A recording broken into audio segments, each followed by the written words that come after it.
Muito boa noite para você, torcedor bicolor que está ligado aqui na Papom TV, nesse pós-jogo em que o Paysandu empatou com o Botafogo de Ribeirão Preto pela segunda rodada do Campeonato Brasileiro da Série B. A gente vai dar início à entrevista coletiva com o técnico Hélio dos Anjos aqui na sala de imprensa do Estádio Mangueirão. Mas antes de passar para a imprensa, professor, eu queria que você fizesse uma avaliação. O que foi essa partida, a atuação do Paysandu na tarde deste sábado? Boa noite a todos. Olha, eu achei a atuação do Paysandu normal. Eu acho que nós podíamos ter resolvido o problema do jogo no primeiro tempo. O nível de jogo nosso é esse, o modelo de jogo nosso é esse. O adversário vai ter as suas chances. Teve chances em função de alguns problemas que nós tivemos. Não gostei da marcação central do nosso time no primeiro tempo. Nós estávamos fazendo uma boa pressão no adversário, mas o adversário estava conseguindo sair com a bola dominada. Isso ocasionou alguns problemas. Também tivemos problema numa situação que foi muito bem marcada, que é o goleiro deles não sair jogando, quebrar essa bola na região de meio campo, em cima do Leandro, para o Leandro ganhar a primeira e eles terem a segunda bola. Demoramos a compor para ter a segunda bola. O Leandro dificultou muito a primeira bola, onde eles também criaram duas situações positivas, mas o nosso volume foi bom. Nosso lado direito produziu muito bem no primeiro tempo. Nós tivemos situações que, se nós tivéssemos definido o jogo, poderia ter outra conotação. O adversário teve, sim. Nós tivemos mais perto de tomar o gol no primeiro tempo do que no próprio segundo, com um homem a menos, na minha visão. Mas nós não deixamos de jogar, não deixamos de fazer a nossa imposição. Precisamos naturalmente melhorar. Tivemos pequenos problemas de contusão, onde a gente perdeu algumas opções, mas nada que sacrificasse o time. Nada que fosse falar que se tivesse com os outros nós iríamos ganhar. Nada disso. Eu acho que o campeonato é isso. Nós vamos perder jogadores. Hoje nós perdemos um jogador por acidente, que foi o Val, principalmente, que era um jogador que estava treinando na equipe para iniciar o jogo, como ele participou do jogo em Santos. E nós procuramos as melhores opções no setor. E, acima de tudo, gostei, porque num momento de dificuldade, nós trocamos 2 atacantes e os atacantes deram uma resposta positiva. O Wesley, mais uma vez, está dando a resposta positiva. Se a gente for olhar o tempo de jogo, ele é muito pouco tempo de jogo, mas é um jogador de 4 gols, é um jogador que está procurando, é um jogador que está chegando. E eu deixo muito bem claro essa questão, Wesley. O Wesley é um jogador que nós temos um carinho muito grande por ele, muito, muito. Ele apresenta alguns problemas que, se ele melhorar nesses problemas, ele só vai a crescer. Não é crescer para o Paysandu, não. É crescer para a carreira dele. Então, a gente tem um cuidado muito grande. Ele é tratado dentro do clube pela comissão técnica. Ele é quase obrigado a fazer algumas coisas, porque é importante para ele. É diferente, tem jogador que ele vai e faz no dia a dia, fora do treino, que a gente chama pré-treino. O Wesley, a gente tem que estar em cima dele. É normal, é característica de trabalho no país dele. Normalmente você encontra, eu vou explicar o que é uma situação. Nós trabalhamos de força. Nós desenvolvemos muito trabalho de força. O que você faz de força? Você tira a gordura e coloca massa magra, desculpa, obrigado. Você coloca massa magra. Você entende? Então, por exemplo, você pega um jogador que daqui a pouco ele tem 48% de massa magra, ele tem problema. Então o jogador ele tem que cair na casa de 51, chegando a 52. O Wesley, quando chegou, ele tinha 46. 46. Então ele carregava o quê? Ele carregava massa gorda. E a gente está elaborando o trabalho, está condicionando ele e mostrando para ele que isso não é só para esse momento, é para a carreira dele no todo. Você entende? Então a gente tem muita atenção, todo mundo procura fazer o melhor para ele. E nós temos jogadores, por exemplo, que chegaram agora, como é o caso do Gabriel, como é o caso do Fraga, os jogadores que eles chegam num condicionamento sensacional. Sabe, os dois têm quase 52% de massa magra. Percentual 9 ponto pouco. Eu tenho que trabalhar a cabeça desse garoto, o percentual dele é no limite. É no limite. Então nós temos que estar em cima. Belo jogador, gosta de fazer gols. Esses dias mesmo eu citei na própria palestra de dia a dia. Falei, o diferente do Wesley, que Wesley gosta de fazer gol. Ele vai lá para dentro da pequena área, ele vai lá, ele chega lá. Se a bola chega, ele acaba fazendo. Hoje não, hoje ele fez um gol que não foi gol de atacante, né? Foi um gol acima da média, né? Como a gente fala. Mas nós estamos levando as coisas, tá legal. Você começa a ganhar jogador, Você começa a ganhar jogador, né? Como é o caso do Gabriel, eu gostei muito dele hoje, sabe? Foi um jogador interessante para aquilo que eu gosto. E é o natural. Nós vamos também ganhando outros jogadores que estão chegando e também recuperando o jogador, né? Nós achamos que para o próximo jogo nós já vamos ter a opção do Biel, nós já vamos ter a opção do Robinho. Pode acontecer, apesar que o Robinho não foi para campo ainda desde o dia que ele machucou, mas o Biel e o Lucas Maia já foram para campo, já estão na transição, já fizeram trabalho com bola ontem e nós vamos recuperando jogador porque a competição vai oferecer situações de você perder jogador. Wellio, boa noite para você, me chamo Anderson da Rádio Liberal. Futebol é feito de escolhas, né? E é muito fácil falar depois, né? A gente costuma dizer que o si não joga, né? E fazer o si é sempre muito complicado. Mas eu observei no segundo tempo que você decidiu mudar logo no início, né? Antes da expulsão. Você chama os dois jogadores, o Juninho e o Kevin, provavelmente você iria mexer ali na posição do Brian. Sim. E aí você acaba tendo os dois jogadores, o Brian expulso e muda toda a sua dinâmica de jogo. Por que não mudar no intervalo e mudar logo com 10 minutos? Aí vai entrar a questão do si, né? Por que não mudar? E o quanto que isso afetou de fato o seu planejamento? Porque o Paysandu, apesar de jogar de igual para igual, mesmo com um a menos, né, e ter feito um gol, mas acaba sentindo, né? Você já pensou com esses juízes aí? Você sabe que a Série B hoje, a Série B hoje teve jogador expulso em todos os jogos? Você sabe o que eu falei para o Bandeirinha? Falei para ele, para o Bandeirinha, olha, não vai terminar bem esse jogo. Essa quantidade de cartão. Você sabe quantos jogos esse árbitro apitou da Série B na vida dele? Nenhum. Quantos jogos da Série C ele apitou? Nenhum. Nós temos tudo. Quando sai a arbitragem, o meu departamento de análise me entrega tudo. Você sabe qual o jogo que ele apitou da Série D? Ele deu 10 cartões amarelos e duas expulsões. Uns árbitros inexperientes que fica segurando o jogo no cartão. E outra coisa, pior, dá tanto cartão que depois ele não sabe para quem deu. E aí, muitas vezes, faz a expulsão que não era para me dar esse cartão. Está entendendo? Então isso. E capitaneado hoje por esse quarto árbitro nosso hoje aqui. Porque eu vou avisar publicamente. A arbitragem do Pará não vai fazer pressão em cima de mim. E a arbitragem do Pará hoje é quem está de quarto árbitro. Ele me pressionou o tempo todo, ele falou, acabou. Se você falar A, ou se alguém do banco vir aqui, que era o Guilherme que estava indo, eu vou te expulsar. Tanto que ele me deu o cartão amarelo no momento que o Guilherme foi lá junto. E ele falou para o Guilherme. Então, que o Guilherme tinha ido junto, ele pegou e deu o cartão amarelo para quem é o líder do banco. Tem essa desgraça ainda para treinador.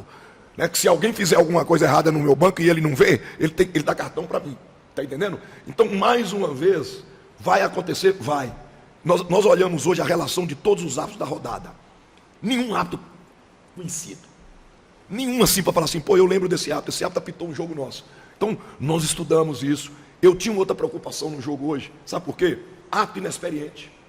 Entendeu? Com Edmo no VAR. Porque eu conheço o Edmo, ó. Edmo e Elber, quando eles pararam, eles ganharam da CBF esse VAR. Eles querem apitar mais do que o cara do VAR. Hoje eu posso ter certeza, ó, vamos ter cuidado. O VAR vai ser muito usado. O treinador, o juiz é jovem. Então, o Weber tem 50 e poucos anos, apitava jogo em 99, lá em Goiás. Então, eu falei, ó, cuidado, nós temos que ter esses cuidados. Cartões amarelos, cuidado, porque o árbitro é jovem. Isso aí, a gente tem que entender, porque é Série B. Mas por que não faz esse processo na Série C, na Série D, e traz para a Série B melhores, assim, mais experientes, eu quero dizer. Não foi o maior problema. Mas a expulsão do Brian, na minha concepção, ele, puxa vida, levantei o cartão e não era para dar, porque foi uma falta normal. Né? Essa questão de escolha. E aí? Aí eu vou para o jogo, eu tenho 5 jogadores com cartão amarelo. Eu vou substituir os 5? Aí eu tenho 3 jogadores com cartão amarelo, eu vou substituir os 3? Eu tenho que tentar administrar uma situação. Né? Nós optamos por prazer. Por que eu ia tirar? Eu ia tirar. Porque eu não vi que a jogada tinha saído cartão. Eu estava achando que aquele encaixe dele estava atrasado. E sabe por quê? Eles colocou o melhor jogador do Botafogo em campo. O melhor jogador desse elenco do Botafogo chama-se Baggio. Infelizmente eu não consegui trazer. Fizemos de tudo para trazer ele para cá. Ele hoje ganha menos do Botafogo do que ganharia aqui no Paysandu. Porque quando ele entrou com o Baggio trabalhando entre o volante, o lateral e o zagueiro adversário, eu falei, nós estamos perdidos. E o Braia tinha que ficar por dentro ou por fora, porque eles trabalhavam com... Ele trocou, você pode ver que eles colocaram o lateral direito para sair lá por fora. E aí eu resolvi fazer quando tivemos a infelicidade do cartão. Nós íamos fazer duas. Eu ia fazer Kevin e ia fazer o Juninho dentro do garoto, né, do Maia, para a gente tentar criar outras situações. Mas faz parte, não é? É assim mesmo. O engraçado foi logo depois, né? Você chamou ele e foi expulso, mas faz parte, como você falou. Eu queria falar sobre uma questão seguinte. Essa semana nos chamou a atenção o fato de alguns jogadores do Paysandu ainda não estarem inscritos na Série B e até eles foram inscritos agora, durante a semana. Você tem um grupo muito extenso de 40 jogadores, chegou a bater 41, 42, se eu não me engano, mas eu estava até olhando aqui na lista, hoje, ativamente, tirando os garotos da base, você tem 35 jogadores. E quantos jogadores você pretende trabalhar de fato, que você acha que precisa trabalhar? E qual a possibilidade de você começar a utilizar mais esses garotos da base, visto que a Série B é um campeonato de visibilidade, de vitrine, que o Paysandu pode aproveitar, se é que você entende assim também, né? Olha, infelizmente, eu não falo o número de jogador para trabalhar, não falo. E infelizmente, o Paysandu não tem uma situação que eu acho fundamental, e por isso mesmo que eu não falo em número de jogadores. Sabe por quê? Todos os clubes que eu trabalhei, no mínimo, indo e voltando, vindo no profissional, voltando, fazendo uma relação de trabalho com o profissional da base, no mínimo 10 jogadores. Sempre tive. Então eu nunca preocupei de ter 40 para trabalhar. Desses 40, você tem 10 meninos que você pode acrescentar durante a semana. Trabalhos. É isso que faz com que eu crie oportunidade para a base jogar. Nós temos um problema seríssimo, você entende, na nossa base, né? Calendário. Acabou. Não existe. Futebol paraense, pode falar o que quiser para mim, não existe calendário para a base. Nós íamos emprestar um menino da base. O treinador do time ligou para mim, eu não vou mentir para ele. Né? Falei, olha, acho que esse ano passado ele jogou, se ele jogou 10 jogos. Um sub-20, no último ano, jogar 10 jogos, que é o menino ali, que é sobrinho do Velber, que é um belíssimo jogador. Mas olha para você ver, com 20 anos, sub-20, na temporada passada ele jogou 10 jogos. Ele fez uma decisão num campo ridículo. Sabe, nesse campo aqui, que tem aqui perto, sem gramado, sem nada. Você não pode julgar um jogador. Então você vê, nós temos problema. Quando eu falei para ele abertamente que o maior problema dos meninos era pouco jogo, o cara já põe o pé atrás. É difícil, não é fácil. Porque jogador de sub-20, para mim, ele tem que estar primeira opção do treinador já. Não existe isso.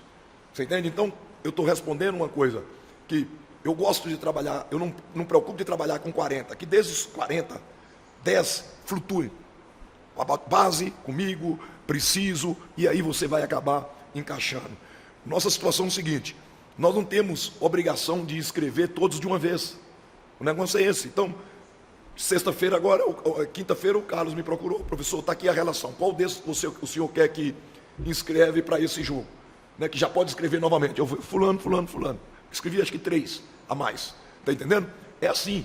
Nós não temos essa obrigação de falar, ó, tem que fazer a relação dos 50 e manter esses 50. Não tem ninguém fora dos planos. Porque quando tem fora dos planos, trabalha separado. E nós não trabalhamos jogador separado. Nós dividimos grupos, eles sabem disso, G1, G2, G3, são os grupos, mas não tem nenhum jogador treinando separado. Agora, nós já estamos com negociação para tirar jogador. Isso é natural, vai acontecer, faz parte do processo para o clube também ter um respaldo maior financeiro, mas não é simples. Não é simples para tirar. Né? Por isso que eu falo, vamos ter paciência com o jogador. Se ele cai no ostracismo dentro do clube, o prejuízo é muito grande.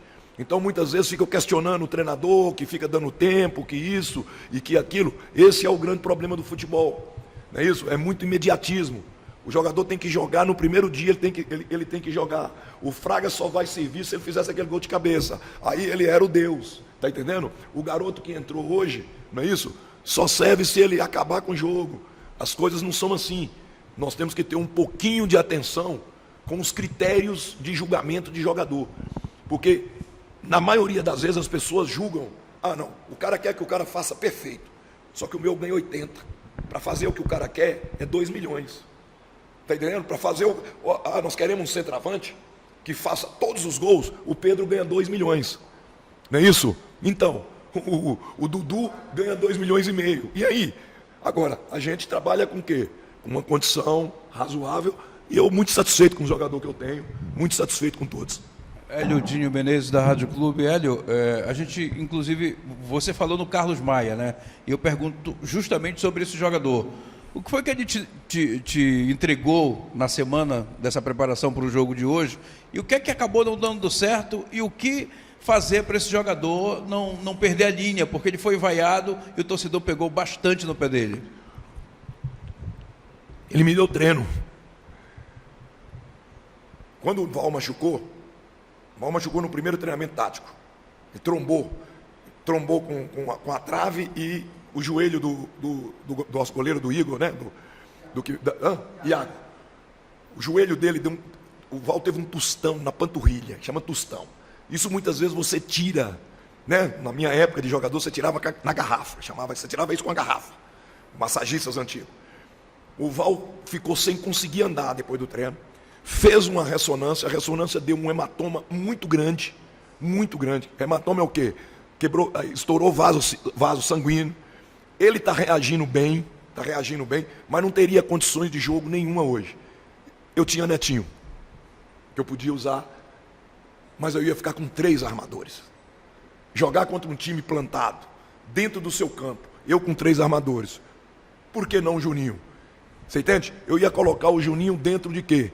De um quarteto, que aí ficava o primeiro volante deles, o Juninho trabalhando ali, o Juninho com a sua altura, né? Dentro do espaço, dentro da parte interna do campo, porque você ser pequeno na parte externa do campo, pode ser até vantagem, mas lá dentro, o que ia acontecer? A linha ia engolir o Juninho. Então nós optamos por um jogador que conseguia jogar entre linhas, porque ele consegue jogar, ele jogou assim no Goiás, ele jogou assim no próprio time do Castanhal, né? E um jogador com um biotipo bom para a competição, mas é um jogador que está chegando agora, ele está chegando do Castanhal. Aí muitas vezes as pessoas falam, mas ninguém contrata jogador aqui, paraense, ninguém contrata jogador do campeonato. Quando contrata, ninguém tem paciência, ninguém entende que a mudança é tão radical na vida do jogador. A minha situação foi essa. Eu poderia sim, você entende? Perdendo o Biel, perdendo o Robinho e perdendo o Val, né? Eu poderia usar um outro volante lá, mas eu achei que eu ficaria com 3 armadores. Porque, queira ou não queira, não é o Netinho, ele vem para a zona de armação. É dele, não adianta eu querer falar, vai lá para dentro da linha. Não, ele vem, porque ele gosta de jogo, ele quer armar o jogo. E aí eu ia ficar o quê? Eu ia ficar com 3 atacantes, 3 armadores, e eu ia ficar exposto a uma defesa bem plantada como eles tinham. Nessa partida você não contou com o Nicolas e ele corre risco de não ganhar condições para o jogo contra a equipe do Avaí e quem sabe até na partida contra a equipe do Mirassol. Pelo que você viu hoje do Juan Ribeiro, dá para ele seguir ou você gostou mais do Gabriel que se apresentou? O Gabriel estava ali fazendo quase a mesma coisa do Nicolas. Olha, o Juan é um jogador interessantíssimo. Totalmente diferente do Nicolas, totalmente diferente do Gabriel. Gabriel, ele ainda tem mais alguma coisinha do Gabriel, mas do Nicolas ele é totalmente diferente. Ele é um jogador que ataca maravilhosamente a linha. Eles jogaram com 3 zagueiros, ele quebrou sobra 3 vezes, só que a bola não ficou com ele. Quando ele entrou aqui assim, do meio para o lado esquerdo do nosso time, que a bola entrou nele, as 2 vezes ele não conseguiu. Na terceira, ele conseguiu girar, quase que o cara puxava ele e fazia o pênalti, e quase ele fazia o gol, inclusive. Então, o Juan tem essa característica. Agora, eu vou ser muito sincero, eu gostei muito do Gabriel. Nessa função eu gostei muito. Eu acho que, até pela necessidade do momento, que eu precisava de um jogador que brigasse um pouco mais, que tivesse aquela primeira bola, até por causa de nós termos perdido o jogador, eu acho que ele foi mais interessante para ele. Então é um jogador que foi contratado para essa função. Eu queria um jogador alto, um jogador que arrastasse, um jogador um pouco diferente do Nicolas. Não vou usar ele por fora. Usei contra o Santos porque eu tinha um pensamento ali, mas não vai ser usado por fora, né? Porque eu sou muito sincero e as pessoas têm que entender que se eu tenho uma coisa na minha carreira, eu não tenho medo de colocar minha cara para bater. Eu acho que eu prejudiquei Yuri. Por quê? Eu acho, por quê? Porque eu usei ele muito, eu tive que usar ele na beirada pelos problemas que eu estava tendo. Eu tive que usar Yuri na beirada pelos problemas que eu estava tendo. Eu estava no início de temporada, nós não estávamos com esse elenco já todo pronto. O jogador que podia fazer um lado do campo, para mim, ele não iniciou o ano bem. Não iniciou o ano bem, que é um menino. Né? Não gostei dele na decisão do Sub-20. Achei que ele precisava caminhar mais. E aí eu tive que usar o Yuri. E na minha concepção, tá? Eu tenho essa humildade. Né? Eu acho que por usar o Yuri por fora, pela questão grupo, pela questão clube, eu acabei prejudicando ele nessas condições. E eu não vou usar o Gabriel, mas o Gabriel falou comigo: professor, se eu tiver que jogar liberado, eu jogo pelo lado direito. Eu sinto mais confortável pelo lado direito, mas o meu conforto natural é meio, e ele foi contratado para isso. Então, é muito importante frisar isso para o torcedor, para aquelas pessoas que entendem, sabe? Eu sei dar uma palmatória quando eu erro, e eu errei com o Yuri. Eu acho que eu prejudiquei o Yuri aqui dentro do Paysandu a ter que usá-lo como beirada em condições circunstanciais, mas faz parte. Hélio, você falou que esse time ia evoluir 30% e no jogo passado você disse que chegou naquele 30%. E no jogo de hoje você viu esse crescimento ultrapassar esses 30%, porque esse Paysandu da Série B está bem nítido que ele está diferente do Paysandu do Campeonato Paraense, né, da Copa Verde e das outras competições da Copa do Brasil até. Olha, vou ser sincero para você, eu não tenho qualquer temor com o meu time na Série B. Não tenho. E hoje, mais uma vez, eu bato nisso. Esses riscos que nós corremos, nós vamos correr. Mas eu prefiro assim. Eu prefiro jogar dentro do adversário do que jogar plantado. A grandeza do Paysandu e a qualidade do trabalho que é feito no Paysandu nos coloca nessa condição de você continuar com esse modelo de jogo. Hoje, nós tivemos chances de tomar gols no primeiro tempo, mas nós colocamos o adversário numa condição de jogo 0. Ele ficou à nossa mercê. Ele baixou a linha o tempo todo. Olha, contra o América, ele não baixou a linha. Ele jogou com 3 zagueiros, você entende? Mas o Negueba, que é atacante, e ele substituiu. Por quê? O Negueba passou a fazer a função de lateral na linha de 5. Ele substituiu no intervalo e colocou um lateral. Foi até o rapaz que cruzou a bola pro gol. Tá entendendo? O Break, eu achei que ele ia usar porque ele imaginava que ele ia ter espaço nas costas do meu meio campo. E eu alertei muito isso, porque seria diferente do Baggio. Eu esperei muito Baggio no jogo, porque para mim esse é o melhor jogador do Botafogo, na minha visão. Tá entendendo? Então, eu acho que nós vamos crescer sim. Nós vamos atingir uma condição que nós vamos fazer o melhor campeonato. Vamos fazer um grande campeonato. Porque não é a história para enganar ninguém, não. Porque ninguém engana ninguém hoje. Se meu time tivesse jogado mal, eu estaria falando outras coisas aqui. Mas meu time não jogou mal. E temos uma coisa que é favorável. Né? Nós não nos entregamos. Porque hoje nós não nos entregamos. Que é favorável. Agora, o que tem que favorecer mais é ter nossa torcida, como nós sempre temos juntos. Porque os caras têm medo de vir jogar aqui. Os caras estavam preocupados em jogar na Curuzu. E você sabe por que nós jogamos aqui? Não é por causa de torcida, não. É porque nós temos uma empresa incompetente para cuidar do gramado da Curuzu. Incompetente ao extremo. Ao extremo. Se nós jogássemos na Curuzu hoje, seria uma aberração perante o Brasil. Porque quem está transmitindo não é mais aquelas empresas que ficam ali só por trás, que você assiste no YouTube. Assiste na televisão aberta, na televisão fechada. Um horror. E o clube está ali, ó. O clube deu condição, tem 30 dias que o clube comprou tudo que tinha que comprar. Grama, comprou adubo, comprou tudo. Vai lá para ver o que está o campo do Paysandu. O Paysandu foi para cá porque eu pedi. Porque para mim, nesse tipo de competição, a Curuzu é decisiva. Sabe por quê? Porque eu já vim jogar aqui na Curuzu e eu sei o que é. Só que nós estamos à mercê de uma empresa, você entende? Que estou falando mesmo, publicamente, incompetente. Incompetente. E eu falo porque eu entro no campo. Todo dia eu entro no meu campo. Nosso campo não tem condições. Não teve condições de jogo. E na minha visão, não vai ter para o próximo jogo do Avaí. Sabe por quê? Porque eles conseguiram perder a grama que era para colocar, que o clube comprou. Então você imagina bem, eles conseguiram perder a grama. E aí o treinador tem que falar isso publicamente. Não é do meu clube, não. Porque eu sei o que o meu clube está investindo. Olha o nosso campo de treino. Nosso campo de treino é nesse nível aí, ó. E eu bati essa semana lá 3 vezes, 3 dias. Estava até conversando com o presidente, na hora que tiver o segundo campo, porra, uma semana em um, uma semana no outro, nós vamos ficar perfeito para treinamento.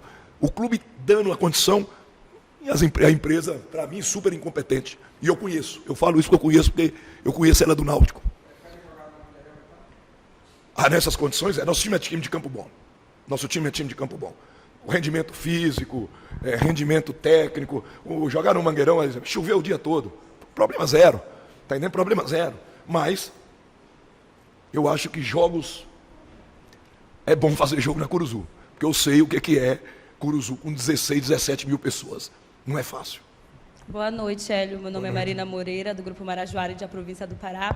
E eu já estou pensando já no futuro, tá? No próximo jogo contra o Avaí, levando em consideração que tem menos do jogador, né, para jogar na próxima partida. O que você acha que pode ser ruim e a que ponto isso pode dificultar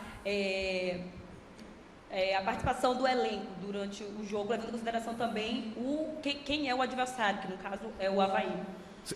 Desculpa, eu não entendi tão bem. Tá, vamos recapitular. Pode repetir. Tá, vou repetir. O próximo confronto do Paysandu será com o Avaí. Sim. E aí eu gostaria de saber até que ponto isso é ruim e o quanto isso pode prejudicar, levando em consideração que vocês têm menos um jogador no próximo confronto. Entendi. O Kevin é um jogador do nível do Brian. Sabe, o Kevin é um jogador do nível do Brian, não tem problema. Eu só perco um pouco, assim, maneira de dizer. Eu só perco um pouco porque o Brian acaba sendo um bom armador. Mas o Kevin, ele dá volume pela lateral do campo. Ele é muito agressivo pela lateral.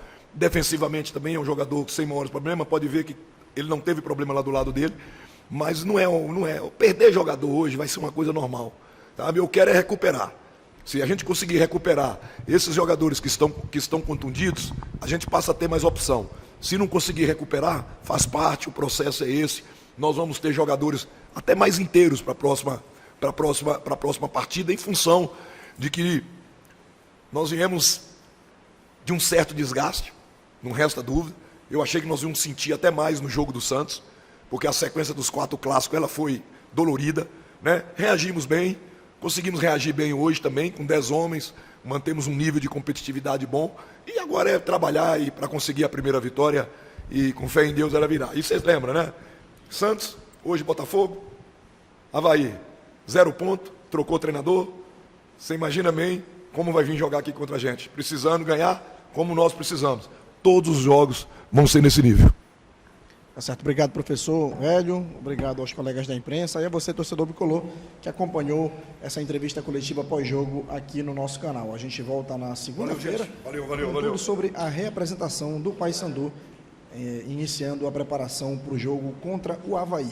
Inscreva-se na Papão TV, ative o sino das notificações e fique por dentro de tudo o que acontece aqui no maior campeão da Amazônia. Boa noite a todos.